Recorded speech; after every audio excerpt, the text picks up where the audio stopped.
Voilà, les chefs de l'État, les couples présidentiels en train de poser et avec cette main qui dit non, stop aux violences faites aux personnes, violences basées, liées justement aux crimes de guerre, violences liées justement à la barbarie humaine. Le président de la République est en train de poser, lui et la distinguée première dame Denise Nyakeru Tshisekedi. Donc c'est la reconnaissance officielle et les actions de réparation qui constituent aujourd'hui les étapes essentielles pour empêcher la répétition de ces tragédies et pour honorer la mémoire des millions de victimes.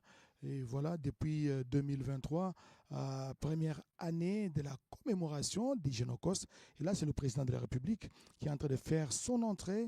Lui et la très distinguée première dame Denise Nyakeru, ils sont en train de faire leur entrée en cette salle des spectacles où va bientôt démarrer la table ronde, cette table ronde de 3 jours à partir d'aujourd'hui sur l'appropriation du génocide. Génocide, je l'ai dit au début, c'est le terme génocide qui signifie génocide pour des gains économiques. Donc c'est une combinaison des mots génocide et coût. Cost, c'est en anglais, hein, qui signifie les coûts économiques et qui explique donc la nature économique des génocides en République démocratique du Congo Giscard. L'implication personnelle du président de la République est très symbolique à la tenue de cette table ronde dans un contexte spécifique où la paix, la sécurité et l'intégrité territoriale de notre pays sont à nouveau mises à l'épreuve par les mêmes acteurs, par le Rwanda, principalement et ses supplétifs, avec une aggravation des cas, des actes de violence de toutes sortes. Et la présence du président de la République lance, et de la distinguée première dame lance un message fort à l'opinion nationale et internationale sur la résilience du peuple congolais et sa détermination à ne pas laisser passer tous ces crimes sous silence et impunir cette barbarie humaine.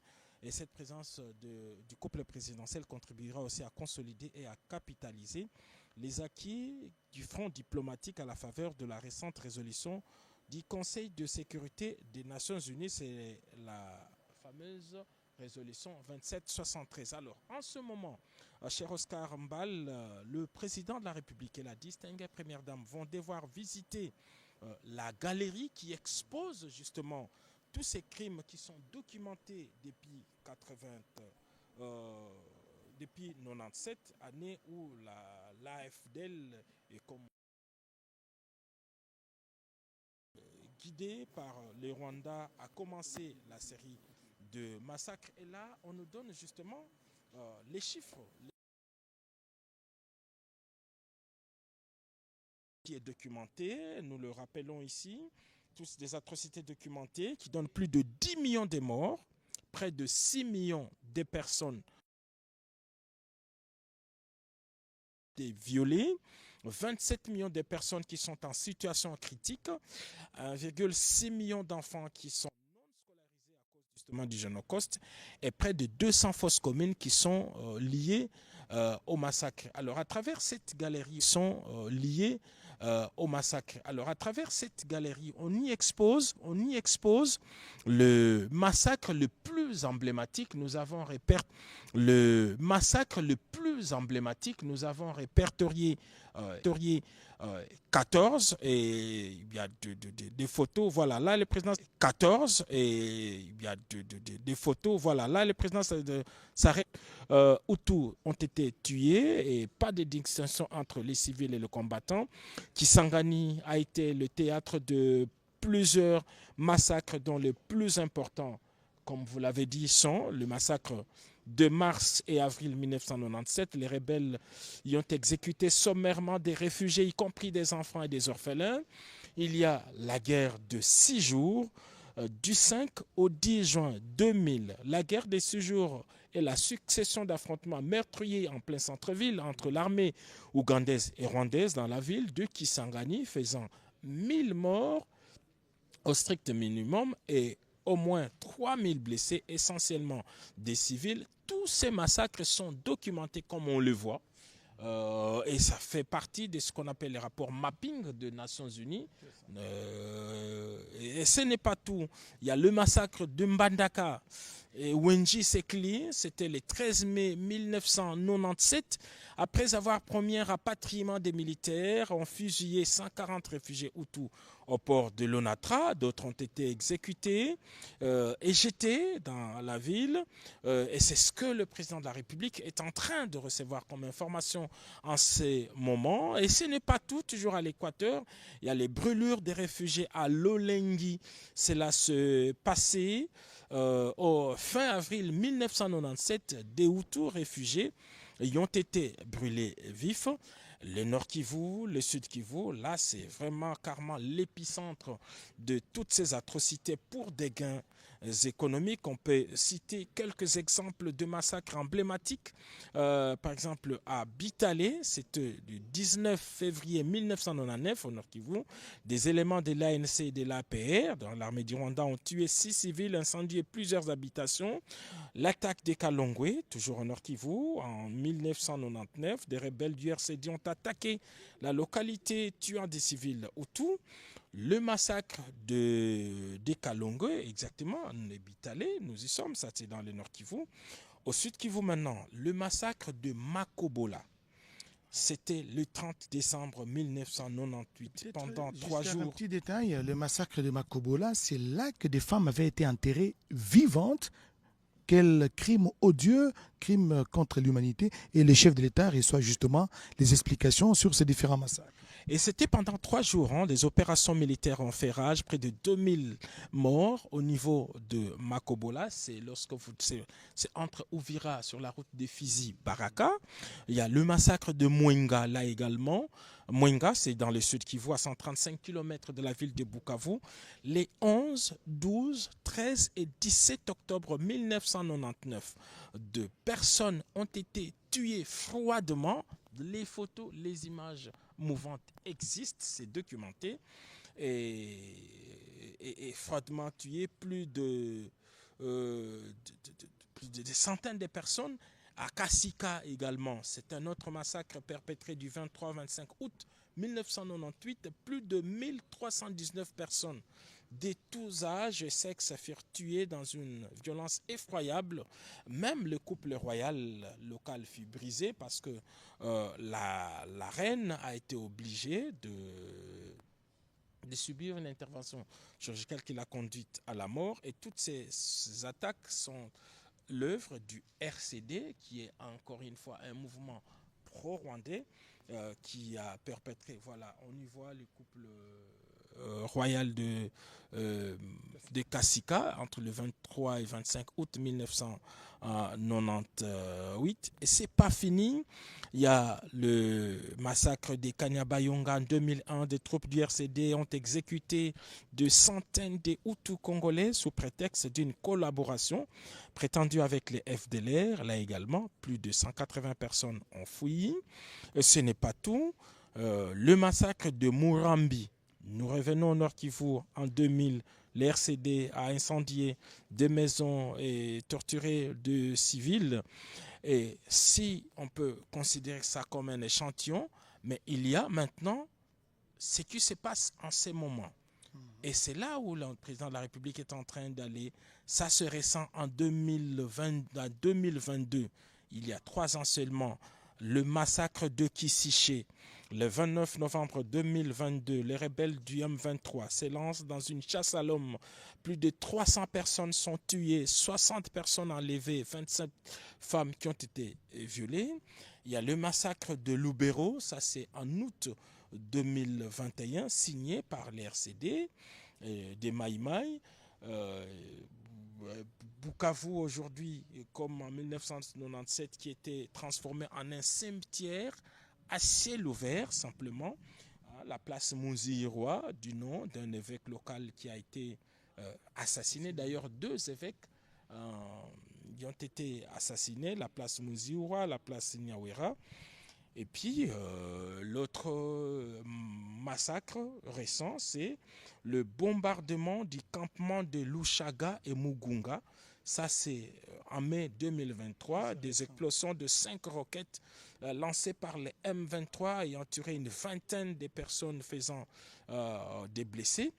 Et curieusement, tous tous ces massacres qui sont documentés, comme je l'ai dit, interviennent dans l'une des régions la plus riche, non seulement de la République démocratique du Congo, mais également du monde, parce qu'on y retrouve les fameux 3T, c'est-à-dire le coltan, l'étain et les tungstènes, de métaux rares qui interviennent aujourd'hui dans l'aéronautique. Voilà, je parlais de Bukavu hier comme aujourd'hui, transformé en un cimetière à ciel ouvert. Chaque matin, la population y ramasse des corps des personnes qui ont été capitulées, tuées froidement.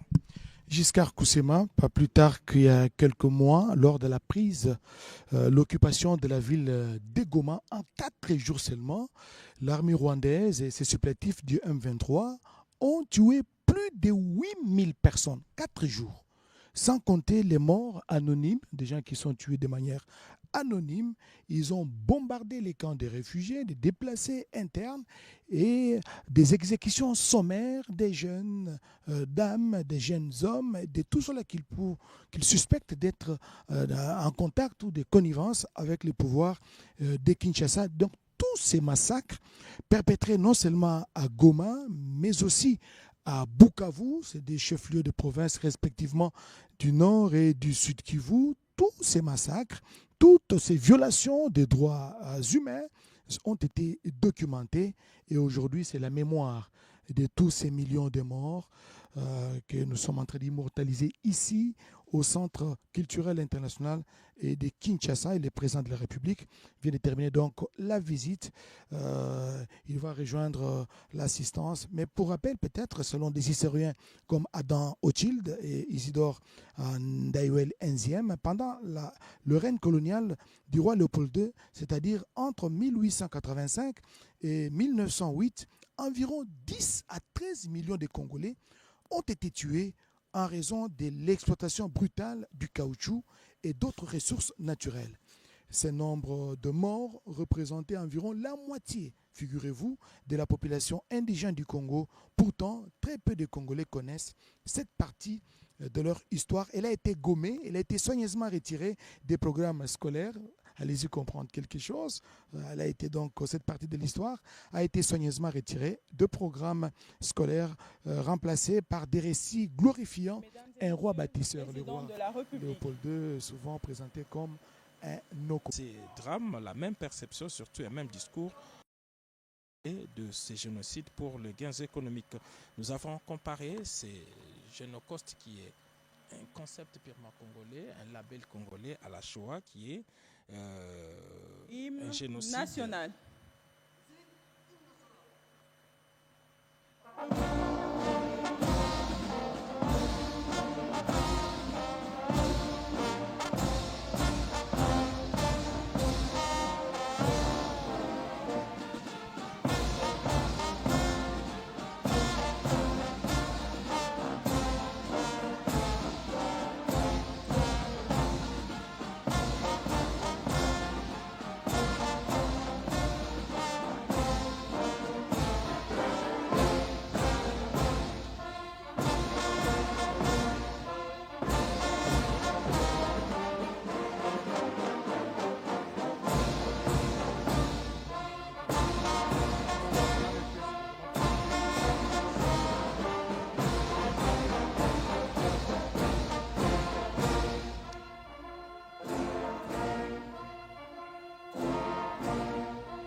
Prions de vous asseoir. Merci. Excellence, Monsieur le Président de la République, avec l'expression de nos hommages les plus déférents. Distinguée Première Dame, honorable Président du Sénat ici représenté, Madame la Première ministre chef du gouvernement, Monsieur le Président de la Cour constitutionnelle et Président du Conseil supérieur de la magistrature, honorables députés et sénateurs, Mesdames et Messieurs les membres du gouvernement, Excellences, Mesdames et Messieurs les membres du corps diplomatique et représentants des organisations internationales, Monsieur le gouverneur de la ville-province de Kinshasa, Mesdames et Messieurs, en vos titres et qualités respectifs, distingués invités. Ce lundi 31 mars 2025, sous le haut patronage de Son Excellence, Monsieur le Président de la République, chef de l'État, s'ouvre la table ronde sur l'appropriation collective du Génocost. Le programme de ce jour se présente de la manière suivante. Premièrement, nous suivrons la vidéo thématique du Génocost, suivie de la présentation de Yekima. Ensuite, le mot de bienvenue du directeur général du FONAREV, le mot du coordonnateur de la CIAVAR, l'allocution de circonstance de Madame la ministre des Droits humains. Nous suivrons les spectacles d'ouverture avec Madame Céline Banza. Juste après les spectacles, le protocole aura l'insigne d'honneur d'inviter très respectueusement Son Excellence, Monsieur le Président de la République, chef de l'État, pour son discours d'ouverture.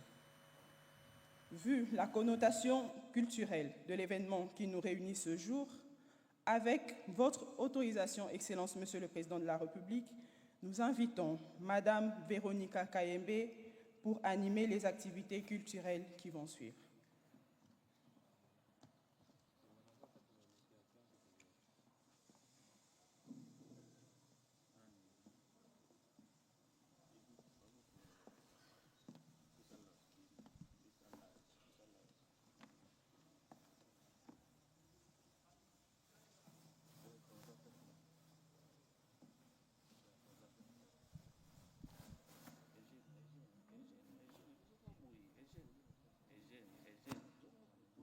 Ont coûté la vie à plus de 10 millions de Congolais, démontrant qu'il existe bel et bien un véritable génocide en RDC.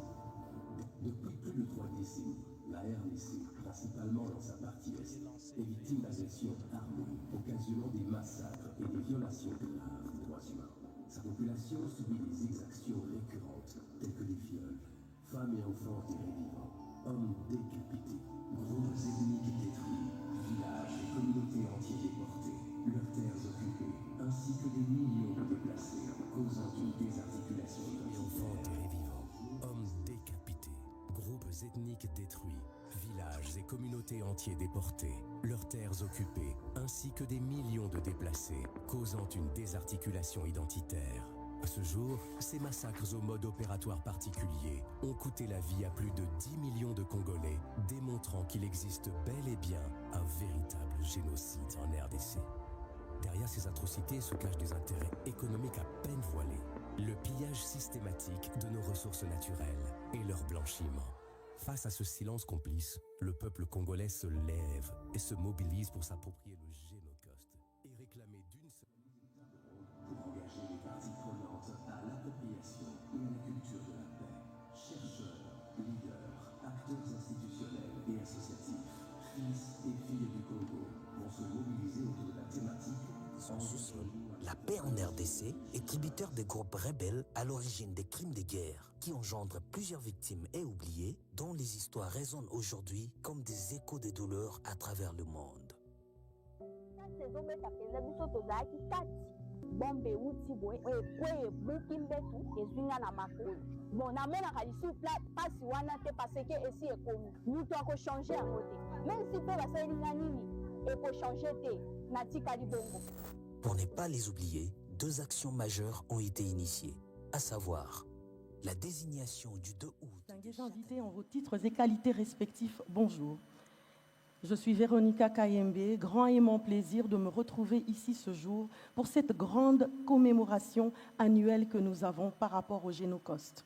Nous comprenons bien les enjeux de notre pays, particulièrement en cette saison difficile. Alors, par nos arts, par notre culture, nous allons exprimer à toutes et à tous la réalité du Génocost. Je vous invite à présent, mesdames et messieurs, à visionner une capsule qui va nous donner en détail la réalité de ce qui nous réunit ce jour. Enjoy.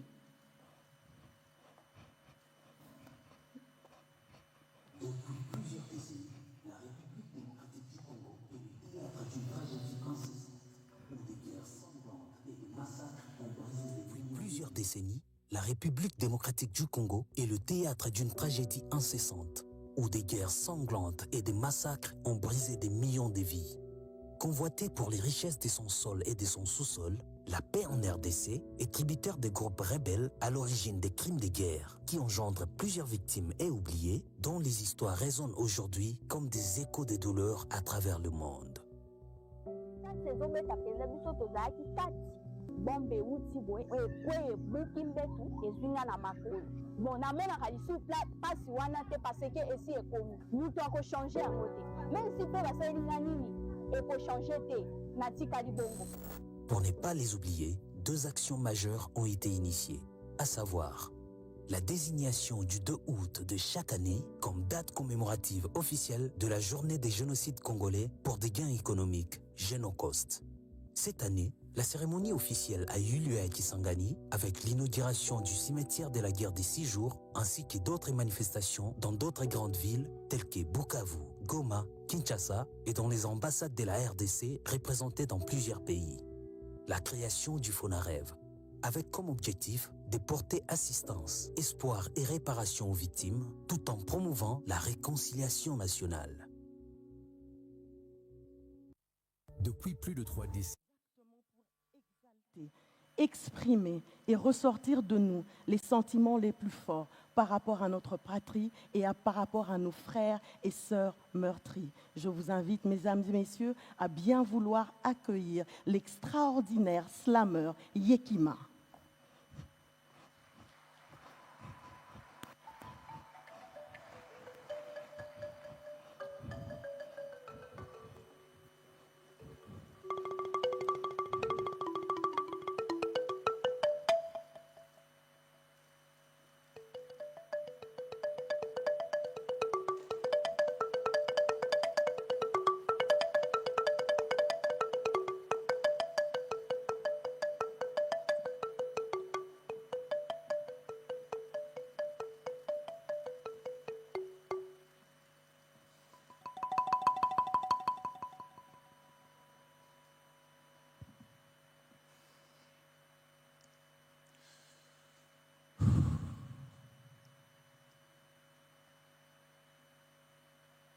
Des morts,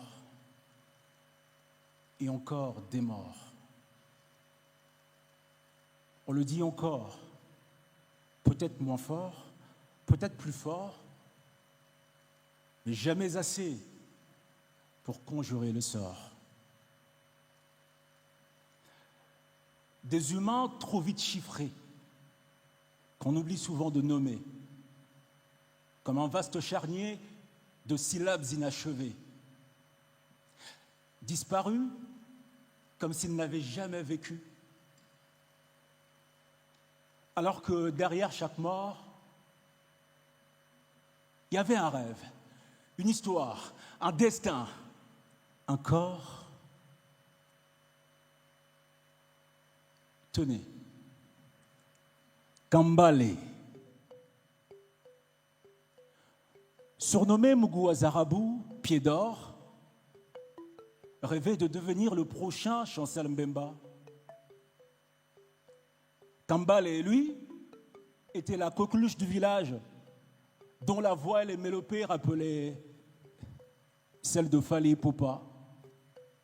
On disait de lui d'ailleurs qu'il allait conquérir le monde, écumer de grandes scènes à Paris ou Kinshasa. Pendant que sa sœur, Amani, domptait déjà les mots et la poésie comme Yekima. Kachuva, ce jour-là encore, devant son faux micro, imitait Chantal Kanimbo et Claire Chazal. Elle voulait finir journaliste. Mouiza, elle, sculptait du mbao, le bois. Et comme les Yolo, ce sont tes demain célèbres artistes. Safari, c'était le doué Seremala, le start-upper qui voulait transformer sa communauté. Près de son atelier, la belle Néhéma, qui pour nourrir sa famille, vendait des kikoyés et des paniers tressés. Très tôt dans la forêt, Nyangé, l'ami de plantes sauvages guérisseuses, se voyait déjà chercheuse ou médecin. Tandis que Kanyere, sur son banc de bois, lisait Mudimbe et avait la vocation d'être un jour écrivain. Sortant de l'église, Malaika Shukuru Iragi aspirait à devenir massiste nonne. Et ce matin-là, Nyota et Kiza jouaient encore à cache-cache, juste avant que les calaches ne tonnent. Et puis, il y avait Nabintou, Moavita Elor, qui revenait de l'école. Au loin résonnaient de joyeux chants de chants. Quand Baraka surgit, une botte de Mboga entassée sur l'épaule, personne ne se doutait de ce qui allait arriver dans quelques instants. La dernière paix avant le drame. Tous ont été, certains décapités, d'autres violés, exécutés, déportés, ou même enterrés vivants, victimes impuissantes d'exactions. Ils sont, depuis maintenant 3 décennies, 10 millions de morts. Et pourtant, pas de tribunal, pas de minute de silence à l'ONU, pas de mémorial pour les noms des disparus, silence pesant et total, et quasi inaction de la communauté internationale. Seulement, des armes encore chargées, des frontières encore violées, des mines encore pillées et de regards toujours détournés. Combien faut-il accumuler de preuves? Combien faut-il encore de morts pour que quelqu'un s'en émeuve? Que la communauté internationale brise totalement son omerta et qu'au-delà de dénonciation, sanctionne de plus en plus les coupables. On dit que le silence est d'or, mais ici il est de sang. On ne sanctionne pas, on ne répare pas les torts, simplement en les indexant. Est-ce que d'un côté on appelle à un cessez-le-feu, au calme, de l'autre on prépare une couronne funéraire? Quelle formule pour détourner l'arme de sa vocation meurtrière?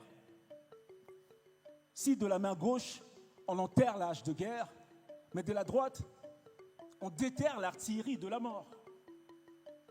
Si on dénonce sans concrètement rien faire, et qu'on attend qu'on tue à tort, et encore.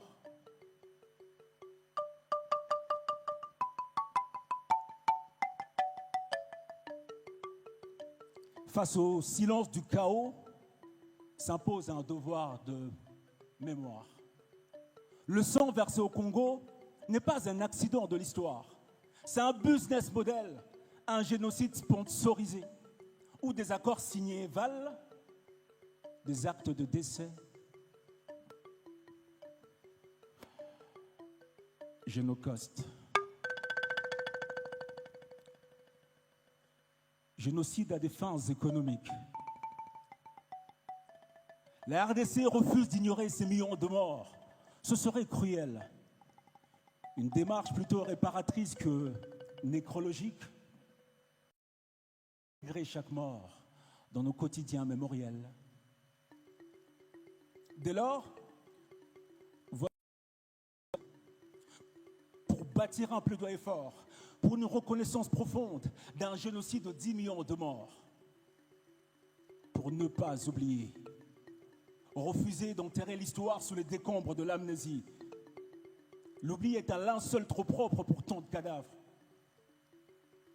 Pour ne jamais répéter, briser le cycle, empêcher le marchand de mort d'œuvrer comme des disques rayés. Pour commencer à guérir. D'abord, nommer la plaie, exiger justice, réclamer reconnaissance. C'est pourquoi Siavar, Fonarev, sous l'égide du chef de l'État,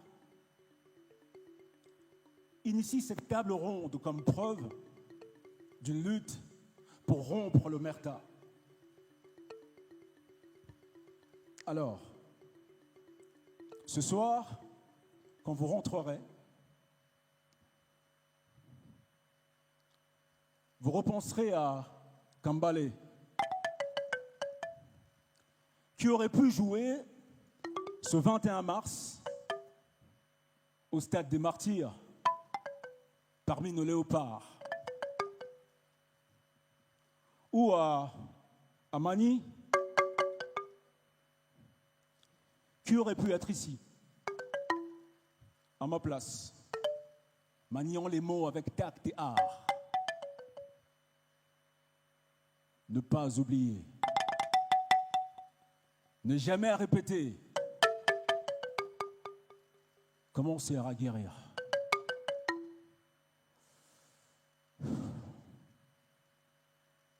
Génocoste.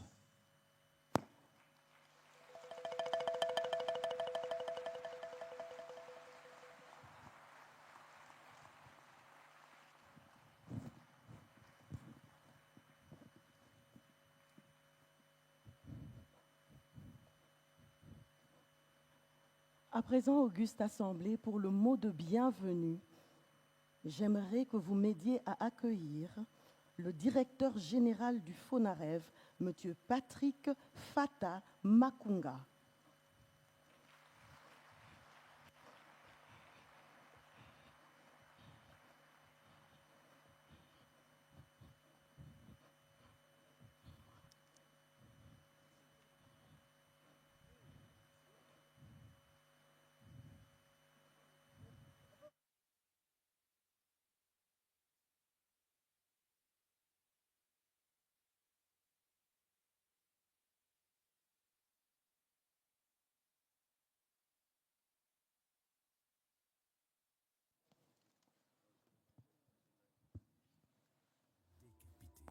Groupes ethniques détruits, villages et communautés entiers déportés, leurs terres occupées, ainsi que des millions de déplacés, causant une désarticulation identitaire.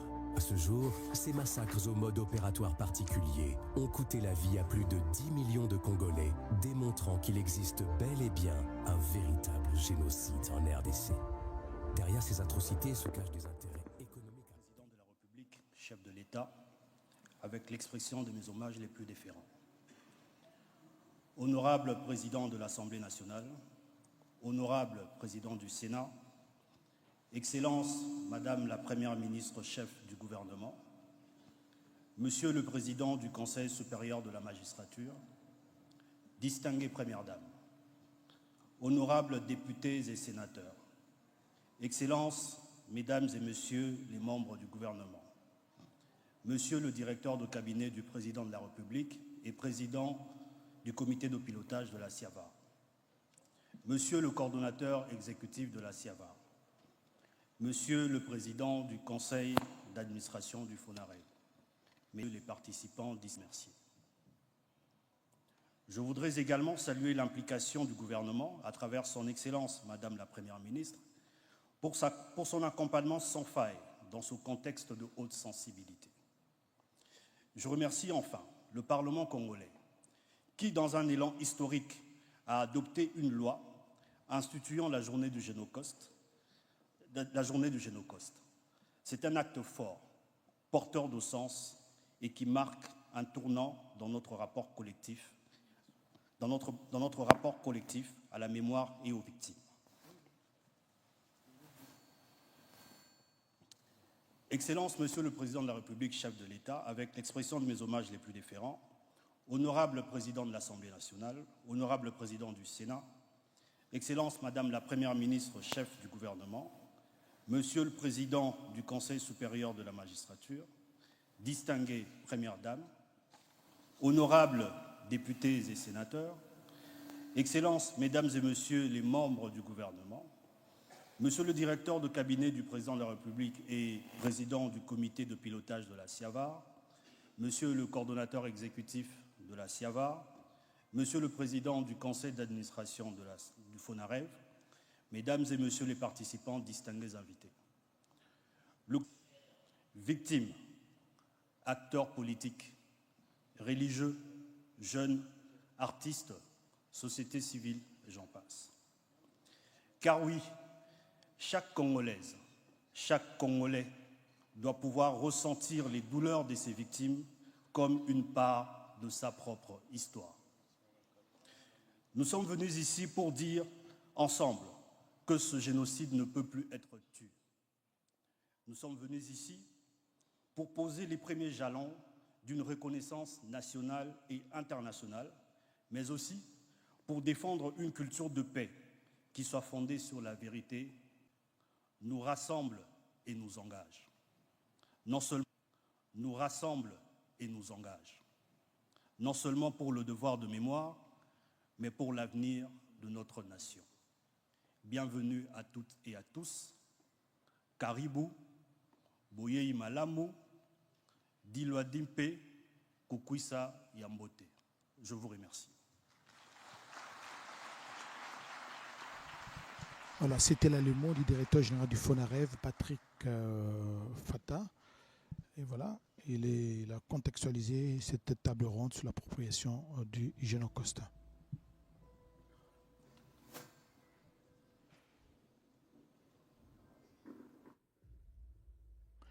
Et le programme donc se poursuit.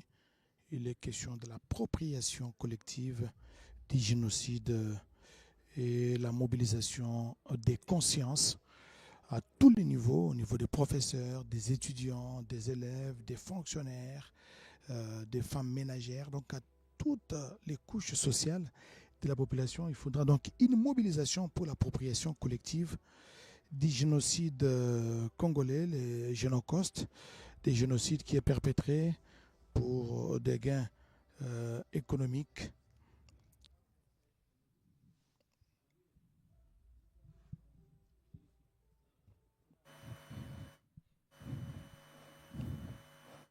Jusqu'à Koussima, le programme se poursuit ici. La prochaine voix qui s'élèvera du haut du lutrin sera pour nous offrir un mot de circonstance, pour nous expliquer les objectifs de la table ronde qui nous réunit. Mesdames et messieurs, j'aimerais que vous m'aidiez à accueillir au lutrin le coordonnateur exécutif de la CIAVAR, Monsieur François Kakessé. François Kakessé Kimaza est le coordonnateur exécutif de la CIAVAR, l'institution co-organisatrice de cette table ronde. Il va prendre place à la tribune d'honneur pour développer les objectifs que poursuivent ce travaux de la table ronde qui réunit ici à Kinshasa plus de 250 délégués venus de différents horizons. Et si l'on revient au discours qui a été présenté tout à l'heure, on retient simplement que c'est un devoir de mémoire et que aujourd'hui, il faut jeter les bases d'une reconnaissance nationale et internationale du génocide congolais qui se perpétue depuis Excellence, Monsieur le Président de la République, chef de l'État, avec l'expression de mes hommages les plus déférents.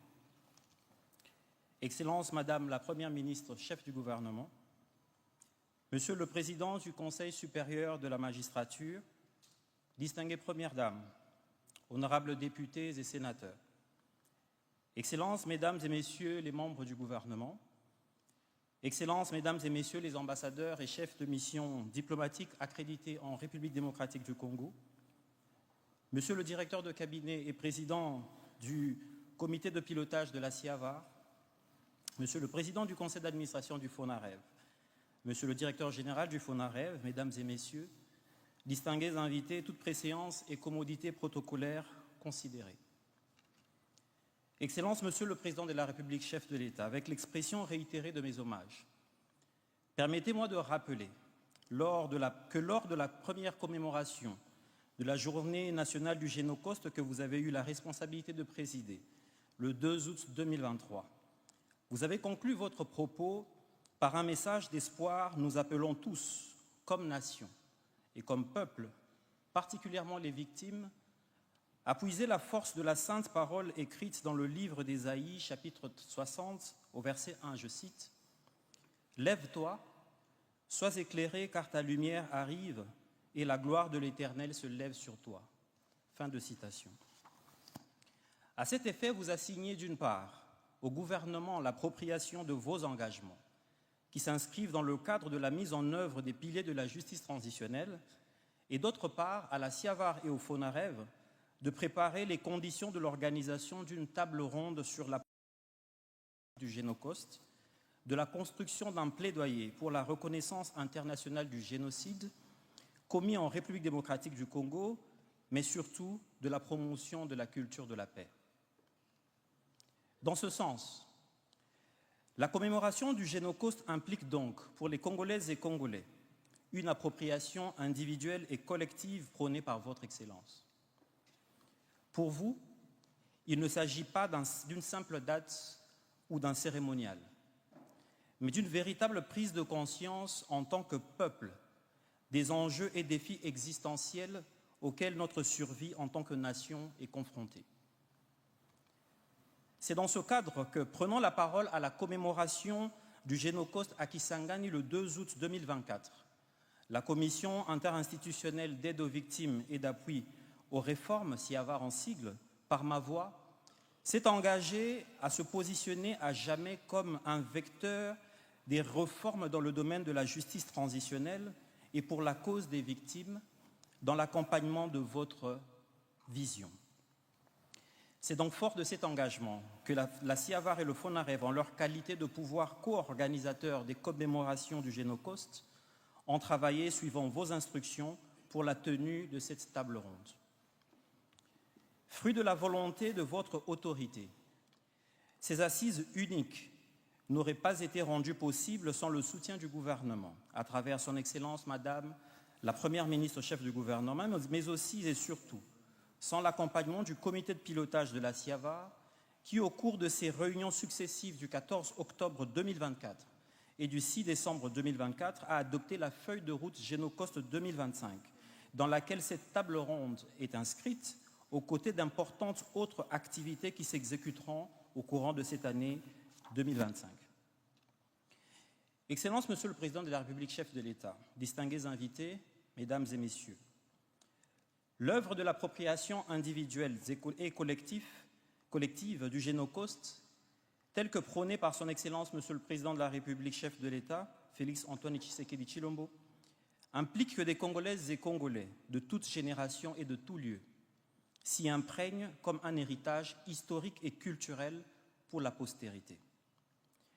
La table ronde qui s'ouvre ce 31 mars répond à cet impératif de mémoration du Génocoste, mais en tout premier lieu, s'entend être l'occasion de briser le silence face à des drames les plus effroyables que l'humanité ait connus depuis la Deuxième Guerre mondiale, avec des dizaines de millions de vies réduites au silence. Il était donc temps que la mémoire de ces victimes, dont le sort a été contraint volontairement dans la méconnaissance et l'oubli, passe de la loi de l'omerta à la lumière et que leur histoire, l'histoire des massacres de ces âmes innocentes, soit rétablie. Il s'agit donc du droit à la vérité pour elles et du devoir de vérité par la nation tout entière. C'est donc pourquoi le thème de cette table ronde est « Engageons-nous pour l'appropriation collective du Génocoste, la reconnaissance internationale du génocide commis en République démocratique du Congo et la promotion de la culture de la paix ». Dois-je alors rappeler que la loi numéro 22/065 du 26 décembre 2022, fixant les principes fondamentaux relatifs à la protection et à la réparation des victimes des violences sexuelles liées au conflit et des victimes contre la paix et la sécurité de l'humanité, institue le Génocoste, un concept commémoratif destiné à rendre hommage à nos victimes ainsi qu'aux personnes qui leur ont porté secours et assistance. Cette journée est commémorée le 2 août de chaque année. Mais dans le souci du devoir de vérité et du rétablissement de l'histoire de notre peuple, quoi de plus normal que cette appropriation collective que cette appropriation collective afin de s'armer du courage et de parler au monde de cette injustice ignoble dans le souci d'imaginer une paix durable. Plus globalement, l'idée consiste également et de manière beaucoup plus pérenne à sensibiliser l'ensemble de la population à s'approprier les pages, tant glorieuses que sombres de l'histoire de notre pays, par une mémoration nationale du Génocauste. Elle vise également à mobiliser les efforts communs de tous en vue de la reconnaissance internationale du génocide commis et qui continue à être commis en République démocratique du Congo. Tout cela devra déboucher sur la construction et la promotion d'une culture de la paix afin que certains des nôtres, utilisés par naïveté ou par égoïsme, par ces procureurs de la mort, occultes ou apparents, prennent enfin conscience et renoncent définitivement à servir par procuration cette guerre ou toute aventure similaire déstabilisatrice de l'ordre et de l'autorité établie. Excellences, Monsieur le Président de la République, chef de l'État, distingués invités, Mesdames et Messieurs, cette table ronde sera alimentée par les conclusions issues des travaux de l'atelier préparatoire organisé à Kinshasa du 9 au 19 janvier 2025, ayant réuni les experts des divers domaines parmi lesquels des scientifiques, des représentants des institutions et des acteurs associatifs.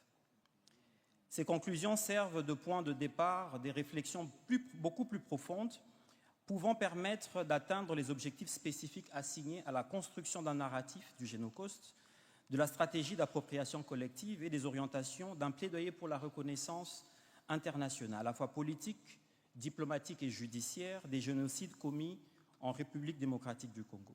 L'objectif ultime de toutes ces actions et initiatives consiste à développer une mémoire collective du point de vue historique ainsi qu'une culture de la paix. C'est donc ce qui est attendu des participants voulus représentatifs à la fois au niveau national que sectoriel. Pour y parvenir, la méthodologie adoptée préconise la constitution des participants en panel articulé autour de 7 axes ci-après. L'axe éducatif, premièrement, à travers l'enseignement préscolaire, primaire, secondaire et professionnel. Deuxièmement, l'axe éducatif à travers l'engagement supérieur, l'enseignement supérieur, universitaire et la recherche scientifique. Troisièmement, l'axe touristique et de la politique mémorielle. Quatrièmement, l'axe culturel et artistique. Cinquièmement, l'axe de la communication et des médias, des leaders d'opinion et associatifs, des autorités traditionnelles et religieuses. Sixième axe, l'axe sur les aspects relatifs à la nécessité d'un narratif et d'un argumentaire pour le plaidoyer international. Et enfin, l'axe de la construction, de la promotion d'une culture de la paix. Excellences, Monsieur le Président de la République, chef de l'État, avec l'expression renouvelée de mes hommages les plus déférents. Excellences, Madame la Première ministre, chef du gouvernement. Monsieur le Président du Conseil supérieur de la magistrature, distinguées Premières Dames, honorables députés et sénateurs, Excellences, Mesdames et Messieurs les membres du gouvernement, Excellences, Mesdames et Messieurs les ambassadeurs et chefs des missions diplomatiques accrédités en République démocratique du Congo, Monsieur le directeur de cabinet du Président de la République et président du comité de pilotage de la CIAVA, Monsieur le Président du Conseil d'administration du FONAREV, Monsieur le Directeur général du FONAREV, Mesdames et Messieurs distingués invités, toute préséance, commodité, protocolaire considérée. La loi de l'inertie stipule qu'un objet ou masse restera soit au repos, soit en mouvement dans la même direction, à moins d'être soumis à une force déséquilibrée. L'événement de ce jour, loin d'être anodin, est un choix disruptif qui redéfinira à jamais la trajectoire de notre propre vision du Grand Congo et celle du monde. C'est à ce titre que je ne peux que saluer l'engagement de toutes et de tous, filles et fils de la mère patrie, qui par cette table ronde répondent à l'appel citoyen de notre hymne national. Je cite « Dressons nos fronts, longtemps courbés, Et pour de bon, prenons le plus bel élan dans la paix. » Fin de citation. C'est à ce prix que s'accompliront les vœux de tout un peuple, ceux de voir la République démocratique du Congo plus unie, plus forte et plus prospère que jamais, assumant pleinement son rôle sur l'échiquier international. Je clôture ainsi mon propos avec l'espoir et la conviction qu'un jour nouveau se lève et un espoir renaît pour notre peuple. Ne pas oublier, ne jamais répéter, commencer à guérir. Je vous remercie. C'était l'allocution du secrétaire exécutif de la CIAVAR, entendue par Commission internationale d'aide aux victimes et au soutien et de soutien aux réformes, ainsi que qui est l'un des organisateurs de cette table ronde, aux côtés bien sûr du Fonds national pour la réparation des victimes. Nous invitons Madame Chantal Chamou, ministre des Droits humains, à prendre la parole. Chantal Chamou Mavita, c'est la ministre des Droits humains. Elle revient fraîchement de Genève en Suisse parce que vous savez que la RDC Nous invitons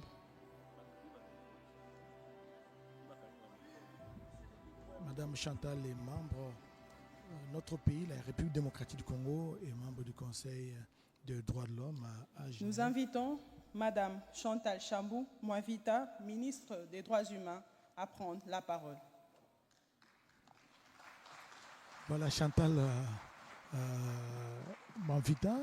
Chamou Mavita, qui est ministre des Droits humains, va prendre la parole. Elle revient de Genève en Suisse, la République démocratique du Congo, est membre du Conseil de sécurité des droits humains, n'est-ce pas, du Conseil des Nations Unies aux droits humains en Suisse. Elle va prendre la parole dans le cadre de cette table ronde sur l'appropriation du génocide. Les gouvernements congolais ne manquent pas une seule occasion dans ce genre de tribune internationale pour dénoncer ce génocide qui se passe dans son territoire depuis 3 décennies. Et puis, au cours de ces 3 dernières années, le scène macabre se répète et parfois avec les mêmes acteurs qu'il y a 30 ans. Est-ce qu'il faut briser les silences comme l'ont dit les responsables de la CIAVAR et du Fonds Narev? Aujourd'hui est un jour historique parce qu'il Excellence, Monsieur le Président de la République, chef de l'État, la très distinguée Première Dame, honorable Président de l'Assemblée nationale, honorable Président du Sénat, Madame la Première ministre, chef du gouvernement, Mesdames et Messieurs les membres du Bureau du Conseil supérieur de la magistrature, honorables députés et sénateurs, Mesdames et Messieurs les membres du gouvernement et chers collègues, Messieurs les présidents des institutions d'appui à la démocratie, Mesdames et Messieurs les ambassadeurs, chefs des missions diplomatiques et représentants des organismes, Messieurs les gouverneurs de la ville de Kinshasa, Mesdames et Messieurs les acteurs institutionnels et associatifs, Mesdames et Messieurs les participants, distingués invités, mes très chers compatriotes. Les propos que je partage avec vous ces jours sont d'une gravité particulière. Ils relatent les droits de l'homme, non pas pour exalter les efforts immenses que nous avons réalisés jusqu'ici en tant que nation pour garantir à chaque citoyen et à chaque citoyenne et à chaque citoyen la dignité qu'il mérite dans un monde plus que jamais acquis aux valeurs d'égalité et de dignité. Mes propos ne se dessinent même pas pour encenser l'œuvre grandiose de son Excellence, Monsieur le Président de la République, qui, sous le label originaire du placement de l'homme au cœur de l'action gouvernementale, travaille assidûment chaque jour en fait de valoriser les Congolais tant à l'intérieur qu'à l'extérieur de nos frontières. Mes propos sont plutôt empruntés au langage de la dénonciation et de l'affermement devant les dénis de l'humanité que subit actuellement notre peuple à la suite d'atrocités récurrentes, itératives, protéiformes, répugnantes et révoltantes, qui, d'année en année, perdure depuis plus de 30 ans. En 1960, la République démocratique du Congo n'avait pas encore fini de faire le deuil de ces martyrs de l'indépendance, qu'elle devrait déjà pleurer, ces héros. Elle peinait à se sortir des griffes de la dictature quand survint la plus grande tragédie du monde moderne, où elle a assisté pour la première fois à la mobilisation d'enfants innocents envoyés sur les théâtres de conflits des chairs à canon. Elle croyait trouver du répit lorsque, revivant de nouvelles scènes de violence, elle observait, impuissante, face aux escadrons de la mort, des femmes enterrées vivantes, des enfants pilés vivants dans des mortiers, des épouses violées devant leurs époux et leurs enfants, des communautés ciblées et contraintes à abandonner leurs terres au profit d'occupants étrangers. Il aurait été atrocités dont la plupart des mères sans nom soient les lots de notre passé. Elle a été fière de son amour pour la vie, protectrice du genre humain, en tant d'endroits sur le globe, ne s'est jamais dédite du respect dû à l'être humain, présenté dans toute sa diversité. Souvenons-nous que quand il s'est agi de protéger les droits de l'homme et droit international humanitaire, notre pays n'a fait l'économie ni de ses hommes, ni de ses hommes de troupes, ni de ses atouts militaires et environnementaux. Aujourd'hui, mon pays qui a tant servi l'humanité devient le théâtre du déni de cette même humanité qu'elle a si chèrement portée au cœur, au point d'accueillir, sans compter et sans arrière-pensée, des réfugiés acculés par la rage de leurs ennemis et tétanisés par la crainte de la mort. Au nom de l'humanité, la République démocratique du Congo s'est ainsi exposée au calcul mesquin de ceux qui rêvaient de l'hégémonie et de l'expansionnisme pour tenter de nous faire regretter notre élan légendaire d'hospitalité. Il est à ce jour curieux de se demander, après tous ces efforts en faveur de l'humanité, ce que l'humanité, à son tour, a réservé à la République démocratique du Congo. Depuis la fin de la décennie 1990, mon pays n'a pas cessé de dénombrer et de documenter des violations graves des droits humains et du droit humanitaire international. À travers des livres blancs, des conférences, des ouvrages de littérature courante, la République démocratique du Congo a parlé. La République démocratique du Congo a crié. Parmi les départements gouvernementaux, a toujours été le signe de cette conscience que les droits humains dans notre pays constituent une problématique entière.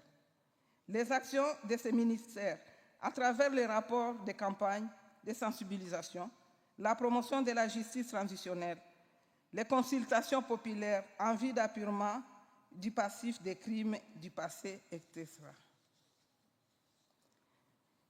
ne nous empêche pas ce jour de crier à nouveau les millions de morts qui ont pour seul auteur ces puissances du mal, camouflées à travers diverses institutions internationales pour assouvir la soif du sang de ceux qui pensent encore que les frontières coloniales ont été mal tracées et de ceux qui estiment que piller les ressources du Congo au prix de tant de sang vaut mieux que négocier d'égal à égal avec les autorités légalement établies pour des accords de type gagnant-gagnant. C'est ici pour moi l'occasion de saluer de manière appuyée les efforts du président de la République, chef de l'État, qui continue son action de plaidoyer et de la diplomatie intense au service de la paix. Rappelant sans cesse que la République démocratique du Congo, aujourd'hui agressée, constamment stoppée dans son élan de développement, n'a jamais agressé aucun pays, n'a jamais réclamé à aucun de ses voisins des terres ni des minéraux.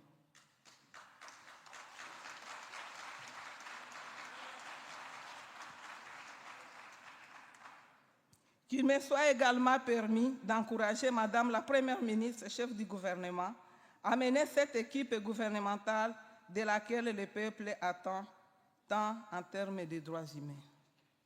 Je reste convaincu que peu importe l'évolution des événements à l'avenir, les droits humains trouveront toujours une place de choix dans les efforts gouvernementaux, avec en toile de fond les victimes de toutes ces atrocités qui, depuis des décennies, sont les plus grands oubliés. Ces victimes que célèbrent les génocaustes sont aujourd'hui au premier plan.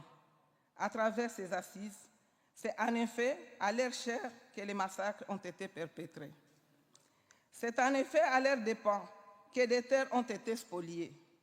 C'est en effet contre la perspective de perpétuer de leurs espèces contre les entraves aux naissances dont tant d'entre elles ont souffert et dont elles gardent encore les stigmates.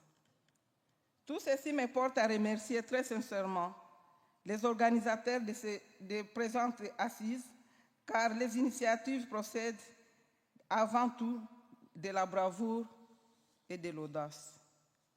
C'est en effet cette audace qui a construit les grandes civilisations et qui, mal compris, a conduit les sanguinaires de notre temps à se moquer du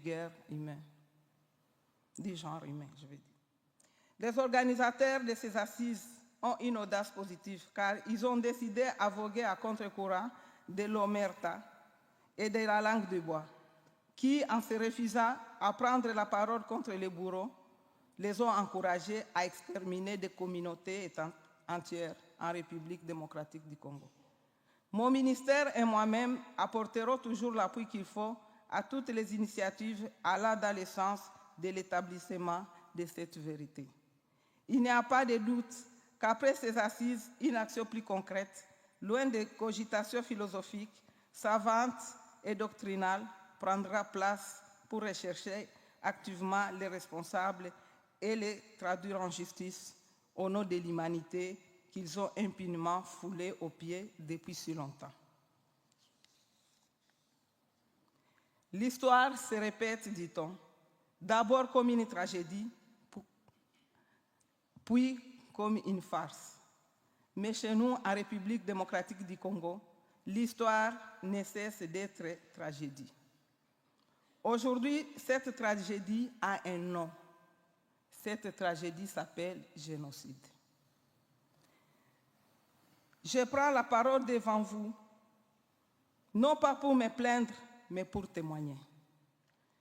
Je parle ici au nom de tout un peuple qui endure, un peuple que l'on voudrait réduire au silence, un peuple que l'on massacre à huis clos, pendant que les projecteurs du monde sont ailleurs.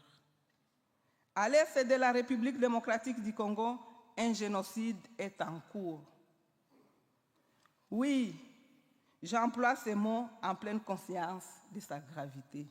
Le génocide est en cours. Ce génocide est mené par le Rwanda et par ses supplétifs du M23 et AFC. Une armée déguisée, sans uniforme, mais avec des armes, des munitions et un agenda. Les pillages qui martyrisent, qui menacent, qui pillent et qui tuent. Car, nous n'y trompons pas, ce conflit n'est pas un conflit interethnique. Ce n'est pas un conflit de peuples, ni de culture, ni de la démocratie. C'est une guerre économique, une guerre de prédation, une guerre d'appropriation. C'est la spoliation méthodique des richesses de la République démocratique du Congo. Du coltan, du cobalt, de l'or, du cuivre. Ces ressources qui font tourner les téléphones du monde, les voitures du futur et les armes les plus puissantes. Qui peut dire aujourd'hui qu'un tel conflit est local? Ce conflit est mondial dans ses causes et mondial dans ses conséquences.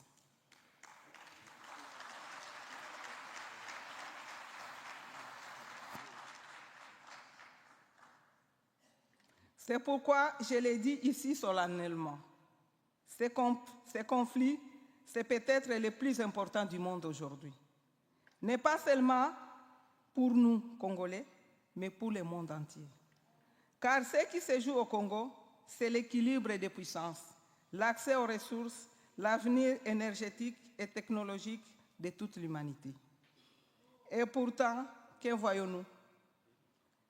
Une indifférence abyssale, un silence coupable, un relativisme honteux. Pourquoi? Parce que ce n'est pas à nos portes, parce que ce n'est pas l'Ukraine, parce que les morts sont africains, noirs, pauvres, éloignés. Justice pour le Congo.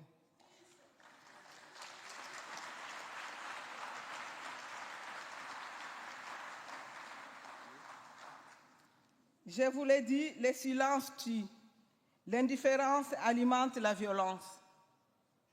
Et l'inaction de nos alliés n'est rien d'autre qu'un abandon.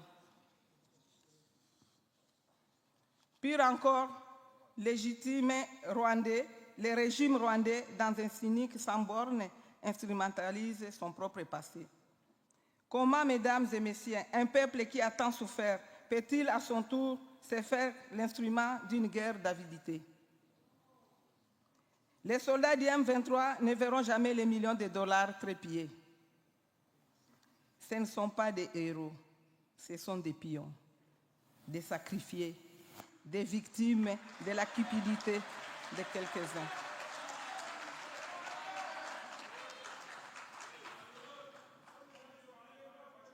Je suis là debout. Je continuerai à parler.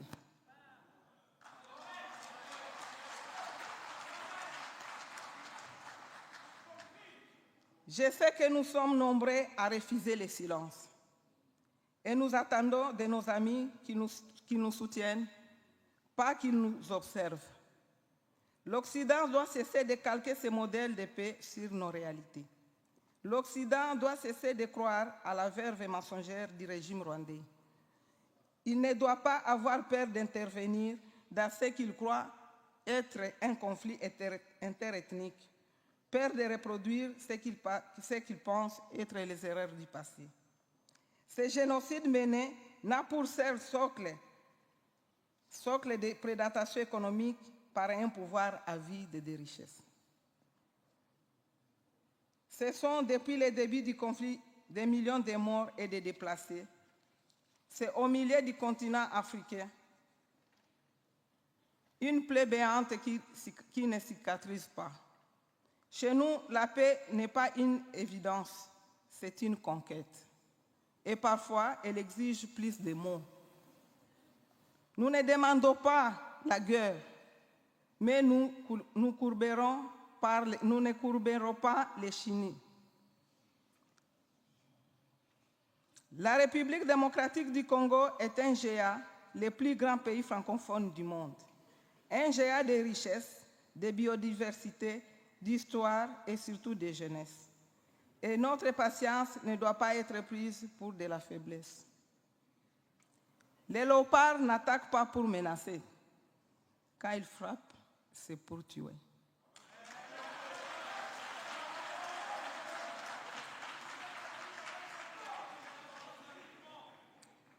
Mais ce n'est pas ce que nous voulons. Notre président Félix Antoine Tshisekedi œuvre chaque jour pour la paix et nous tendons encore la main. Mais que l'on ne nous condamne pas à supplier. Nous ne voulons pas de charité, nous voulons la justice. Nous ne demandons pas l'aumône, nous demandons la vérité. Et nous appelons chacun ici à choisir son camp. Car il n'est plus possible d'être neutre. Être neutre aujourd'hui, c'est être complice.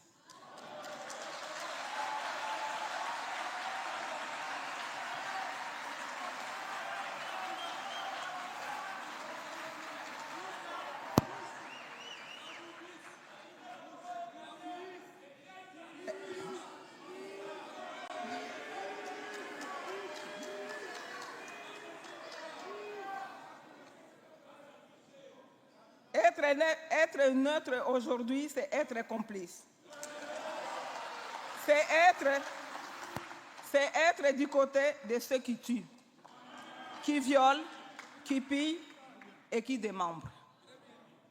Je m'adresse aux consciences, à celles des États, à celles des peuples, à celles des journalistes, des intellectuels, des défenseurs des droits humains.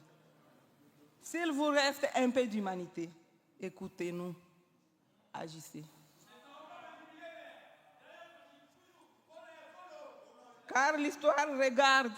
Demain, nul ne pourra dire « nous ne savions pas ».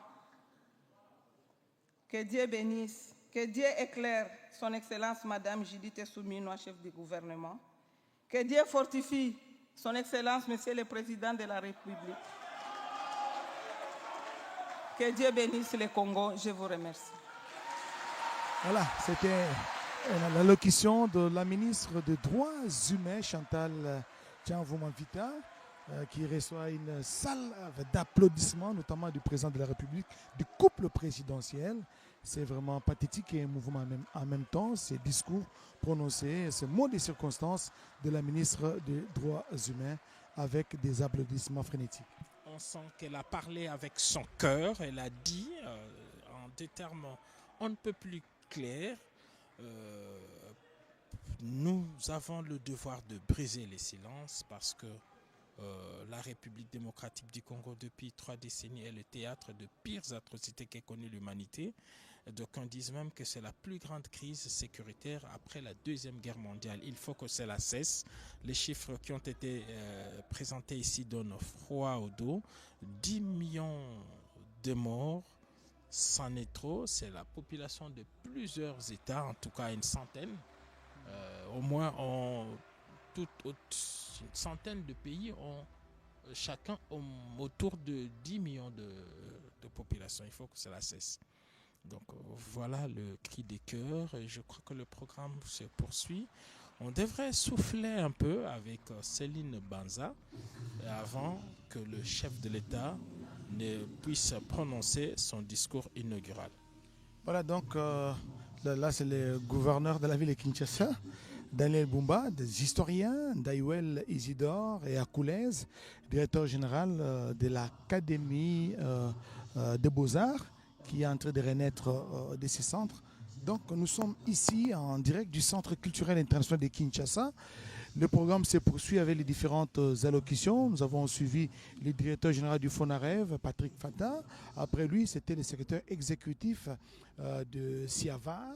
Et juste après lui, c'était au tour de la ministre des Droits humains, Chantal Tianvou-Mavita, qui a électrisé la salle avec un discours pathétique, 10 millions de morts. La République démocratique du Congo transformée en un cimetière à ciel ouvert. Chaque jour, on compte des morts et des morts par centaines, des morts qui sont enterrés dans des conditions inhumaines. Tout ça participe à ce qu'on appelle le génocide pour les gains économiques parce que il y a cette coïncidence qui n'est pas hasardeuse en tout cas de constater que c'est dans le territoire.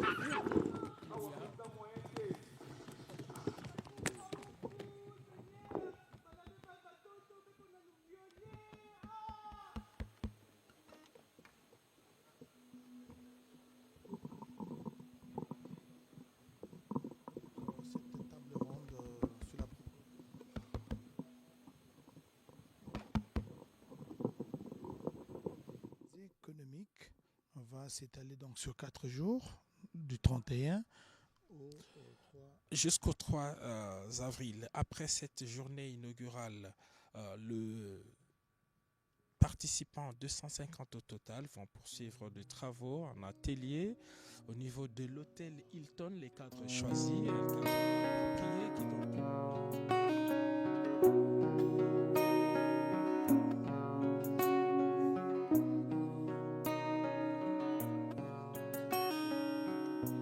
L'abandon et la guerre, les violences séries, je courais encore pour fuir les tueries. Et quand quand elles ne seront plus que dans nos souvenirs, nous courons encore contre les traumatismes.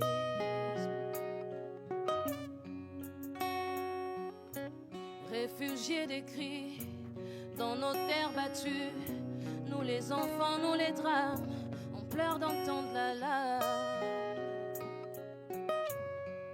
Deviendrai-je une ombre, une flamme qu'on récite? Deviendrai-je une voix qu'on aura oubliée après le Génocoste, malgré le Génocoste qui court dans le passé? Moi je cours encore et toujours je courrai.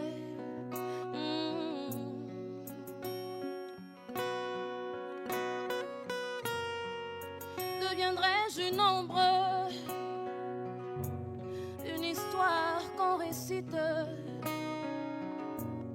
une âme perdue dans ce camp immense où je brûle de tout comme depuis des années.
Qu'on arrache à la vie.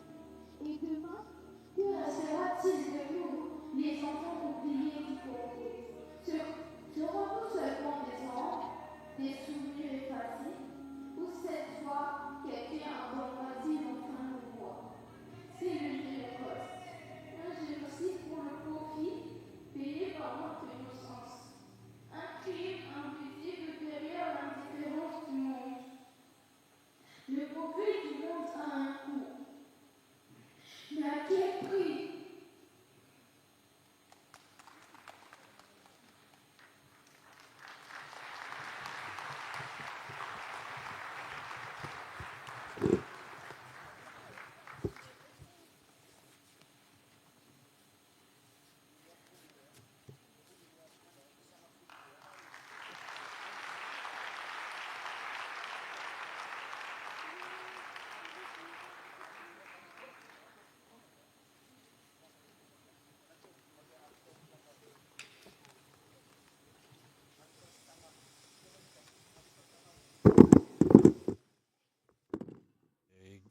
De ce Génocoste. On compte également plus de 4 millions qui ont perdu leur vie depuis plus de 3 décennies. Détruits, villages et communautés entiers déportés, leurs terres occupées, ainsi que des millions de déplacés, causant une désarticulation identitaire. À ce jour, ces massacres au mode opératoire particulier ont coûté la vie à plus de 10 millions de Congolais, démontrant qu'il existe bel et bien un véritable génocide en RDC. Derrière ces atrocités se cachent des intérêts économiques à peine voilés, le pillage systématique de nos ressources naturelles et leur blanchiment. Face à ce silence complice, le peuple congolais se lève et se mobilise pour s'approprier le génocide et réclamer d'une seule voix la reconnaissance internationale du génocide congolais.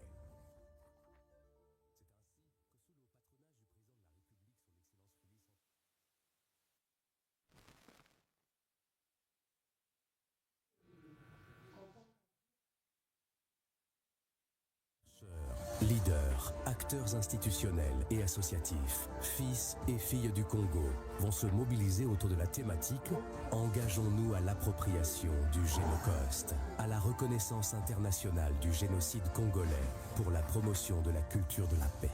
Cet événement de haute portée historique se tiendra du 31 mars au 3 avril 2025 au Centre culturel de Kinshasa. Ne pas oublier, ne jamais répéter, commençons à guérir.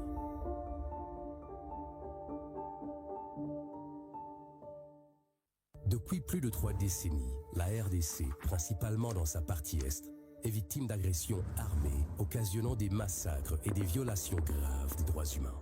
Sa population subit des exactions récurrentes, telles que des viols, femmes et enfants enterrés vivants, hommes décapités. Peut-être ce sera maintenant autour du mot des circonstances, de l'allocution du président de la République. Nous n'en sommes pas encore là.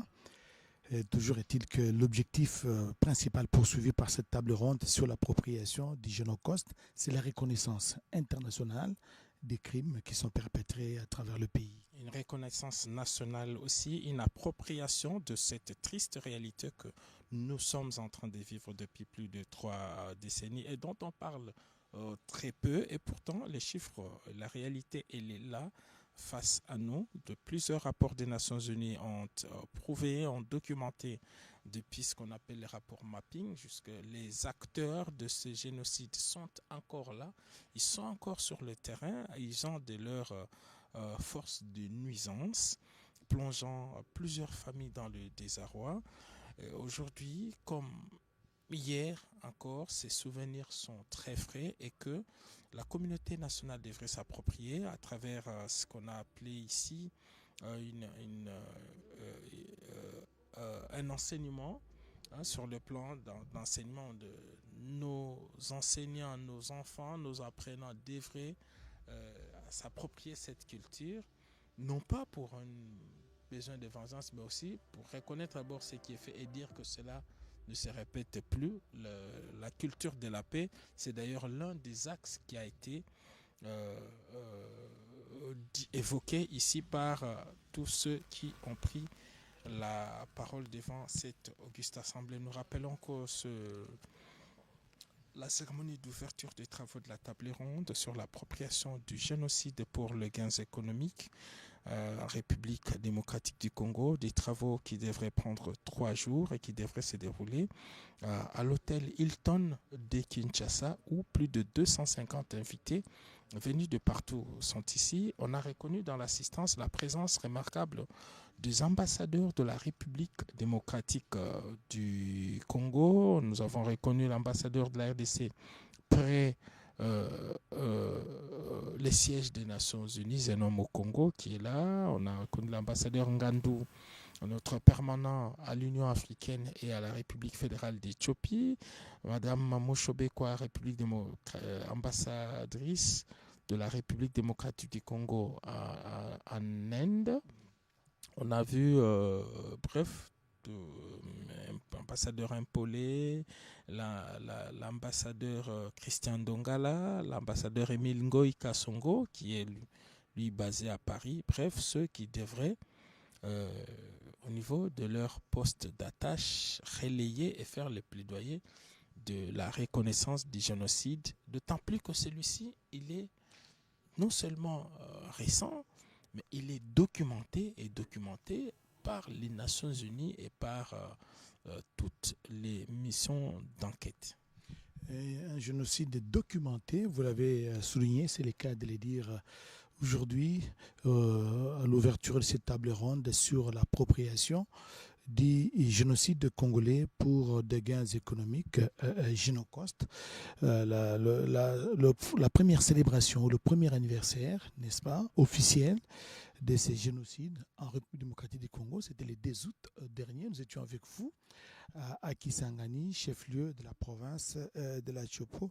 Sachez que l'objectif majeur poursuivi par cette table ronde, c'est de développer une mémoire collective, Giscard Koussema, vous l'avez souligné, une mémoire collective historique pour une culture de la paix en République démocratique du Congo.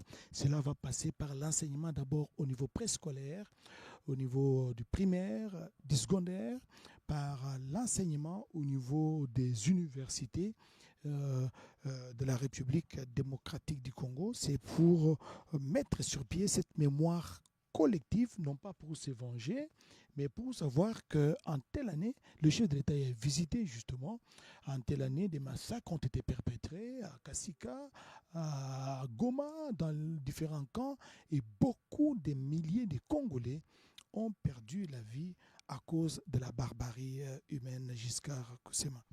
2 effets sont escomptés à l'issue de ces 3 travaux de réflexion collective. D'abord, présenter un programme d'insertion dans les programmes scolaires et universitaires, les programmes de médias et les langages communs d'un discours de prise de conscience collective et de perpétuation des connaissances disponibles sur l'histoire des exactions perpétrées en République démocratique du Congo depuis 1993 en vue de promouvoir une culture de la paix.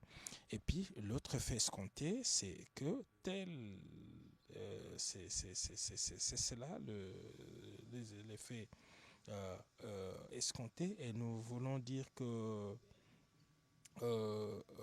ils sont réunis ici plus de 2000 personnes, mais 250 seulement vont poursuivre ces travaux au niveau de panels qui sont organisés, ateliers et panels. Et à l'issue des 3 jours, nous ferons encore le bilan de cette importante activité.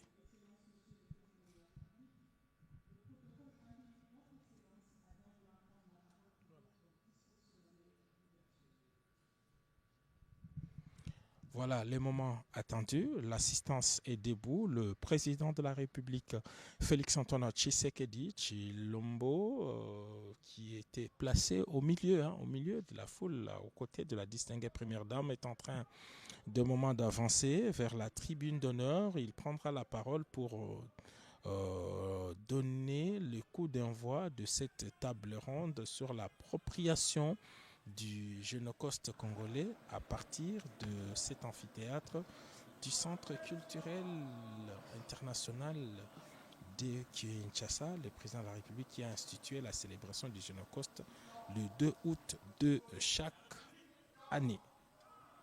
Nous allons donc l'écouter très attentivement. Voilà, c'est la prise de parole du président de la République qui marque en même temps l'ouverture de la table ronde sur l'appropriation du Génocost. Honorable président, veuillez vous asseoir s'il vous plaît.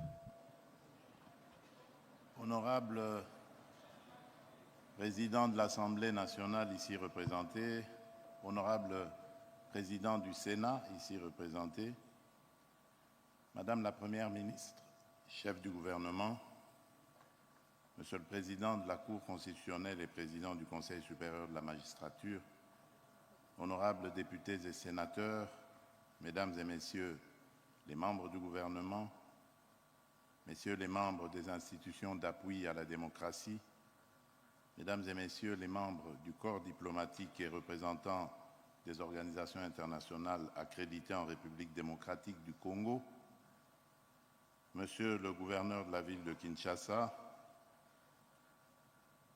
distingués invités, Mesdames et Messieurs,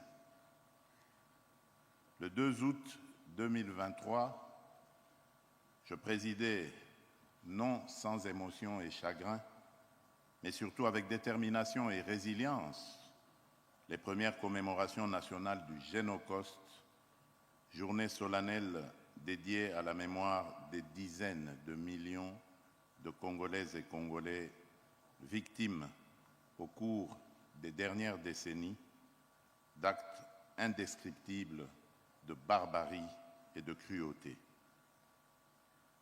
Ces actes, orchestrés par certaines puissances régionales et leurs complices internes, ont été motivés uniquement par leur obsession à exploiter illégalement et contre nos intérêts les ressources naturelles de notre pays, à occuper nos terres par la destruction ou la déportation forcée de certaines communautés locales dans le seul but de déstructurer notre identité nationale. Depuis lors, de Kisangani à Kinshasa et sur l'ensemble du territoire national, notre peuple s'est engagé avec détermination dans une démarche mémorielle, répondant ainsi à un devoir sacré de vérité et de justice.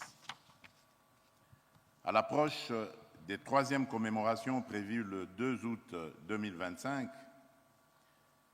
il m'est apparu indispensable d'inscrire durablement dans notre mémoire collective, en tant que nation et en tant que peuple, cette tragédie injustement imposée à notre pays dans l'indifférence coupable de la communauté internationale.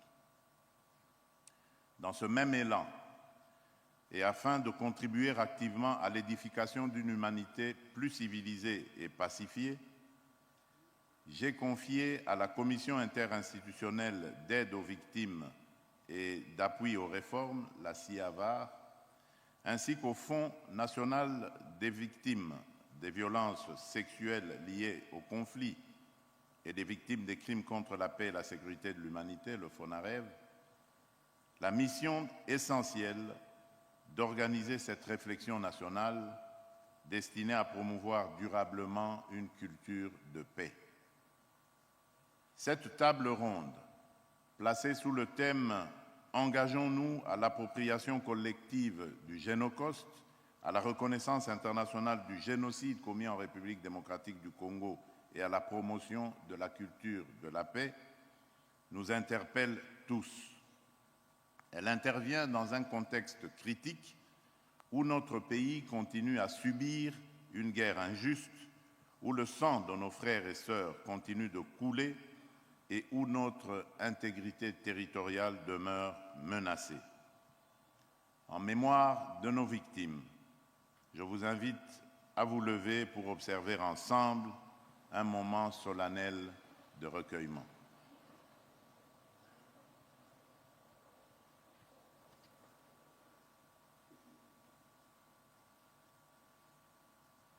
Je vous remercie.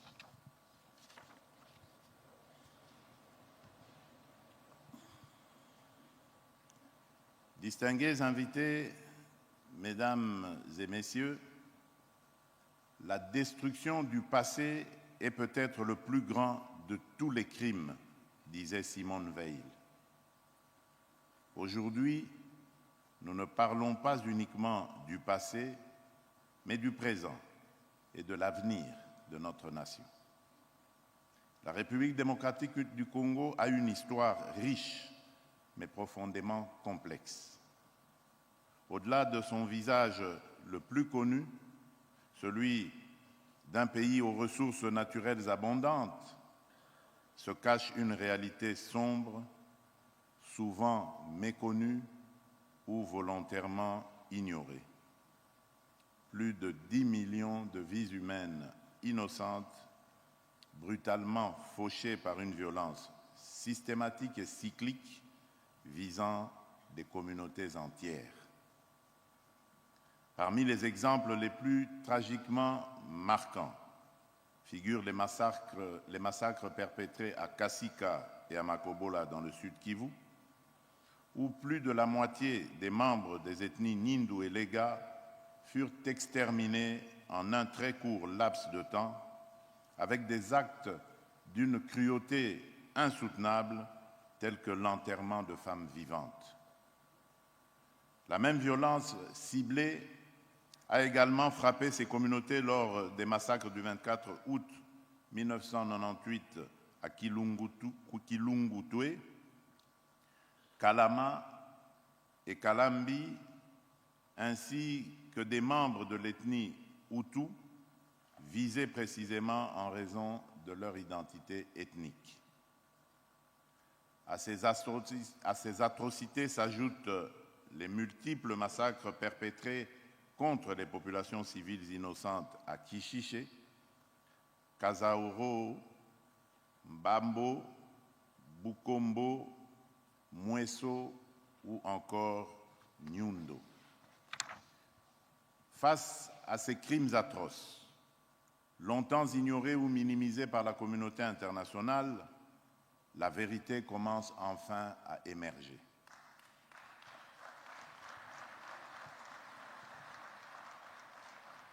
Divers rapports détaillés des Nations Unies, incontestables, ont clairement établi la réalité d'innombrables crimes et des violations massives des droits humains et du droit international humanitaire commis depuis 1993 sur le sol congolais.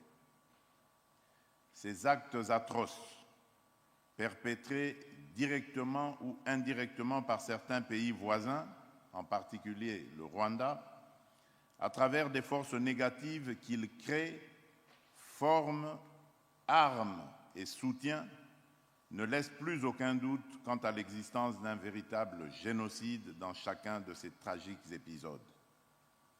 Il est évident que ces massacres s'inscrivent dans une volonté délibérée du Rwanda et des forces négatives qu'il dirige d'anéantir totalement ou en partie des groupes ethniques précis en République démocratique du Congo. Cette détermination est d'autant plus incompréhensible venant d'un pays ayant lui-même subi par le passé les horreurs d'une telle barbarie déshumanisante. Au lieu de perpétuer ces atrocités en d'autres lieux et d'autres époques, ce pays aurait dû logiquement rejoindre les efforts universels visant à promouvoir la paix, la dignité humaine et l'harmonie entre les peuples. Aujourd'hui, les nations prennent davantage conscience que cette tragédie humaine, sanctionnant certains hauts responsables au sein du gouvernement et du commandement militaire du Rwanda, ainsi que des responsables du M23 AFC. Je rappelle toutefois que notre combat pour la vérité et la justice est loin d'être achevé. À cet effet, j'annonce la mise en place imminente d'un groupe interdisciplinaire d'experts chargé d'évaluer de manière rigoureuse et systématique les préjudices subis et les pertes humaines liées aux crimes de masse, notamment ceux relevant spécifiquement du génocide perpétré sur le territoire de la République démocratique du Congo.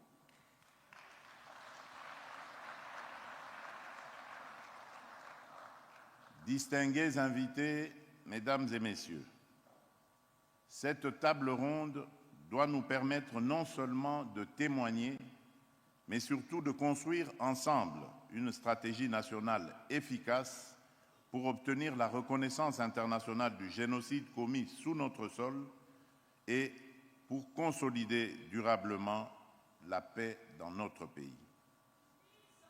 La République démocratique du Congo, fidèle aux engagements internationaux pris, notamment à travers la Convention sur le génocide et le statut de Rome, ne ménagera aucun effort pour que justice soit faite, pour que la dignité de nos victimes soit restaurée et pour que l'histoire vraie de notre pays soit enfin écrite par les Congolais eux-mêmes.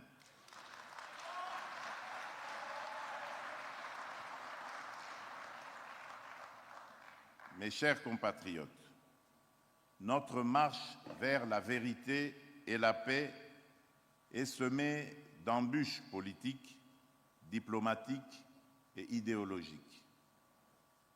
mais elle est nécessaire et irréversible. Elle est portée par la résilience d'un peuple déterminé à triompher des ténèbres pour bâtir un avenir de paix, de justice et de dignité.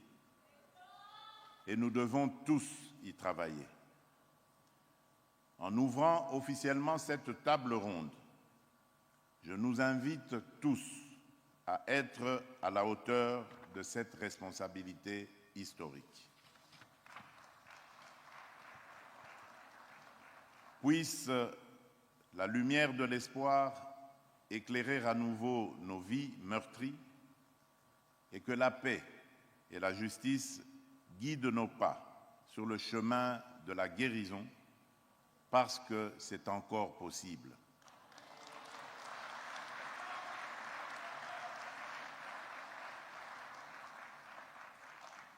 Ne pas oublier, ne jamais répéter et commencer à guérir. Plus jamais seul, que Dieu bénisse la République démocratique du Congo et son peuple. Je vous remercie.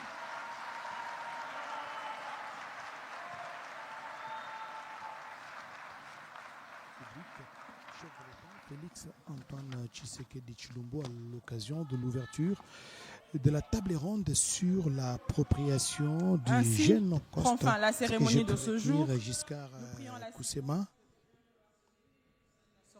Il ne suffit pas seulement de témoigner, comme l'a dit le chef de l'État, mais aussi et surtout de mettre sur pied une stratégie nationale efficace pour la reconnaissance du génocide en République démocratique du Congo, afin de créer, d'établir une paix et durable.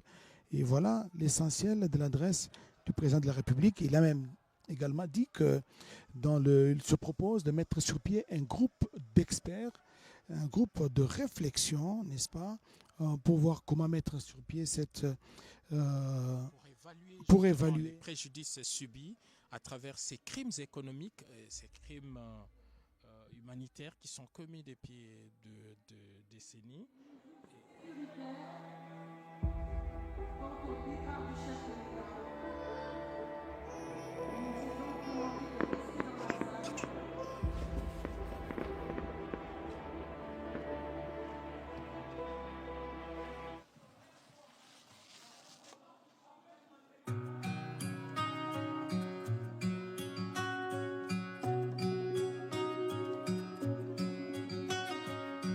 L'abandon et la guerre, les violences serrées, je courais encore pour fuir les tueries.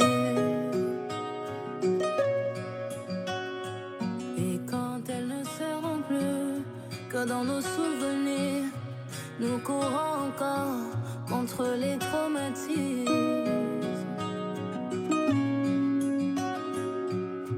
Réfugiés des cris dans nos terres battues, nous les avons crioté de voir qu'aujourd'hui le pays est à genoux du fait de cette guerre de prédation, de ces génocides économiques pour de minerais, pour une prédation. Le Rwanda, soutenu par d'autres puissances maléfiques, sont en train de mener une guerre à la République démocratique du Congo. Une guerre à la République démocratique du Congo avec ces minéraux critiques qu'on ne retrouve qu'en République démocratique du Congo. Vous avez parlé en début de cette retransmission des minéraux, les 3T, n'est-ce pas? Des minéraux critiques, des minéraux de l'avenir, les minéraux de... Perdu dans ce camp immense où je brûle de tout. Le peuple congolais se lève. Pratiquement est revenu sur le massacre qui sont perpétrés ça et là à travers la partie orientale de notre pays. Et voilà, là c'est le départ du président de la République, couple présidentiel, qui est en train de quitter cette salle des spectacles du Centre culturel international des arts de l'Afrique centrale.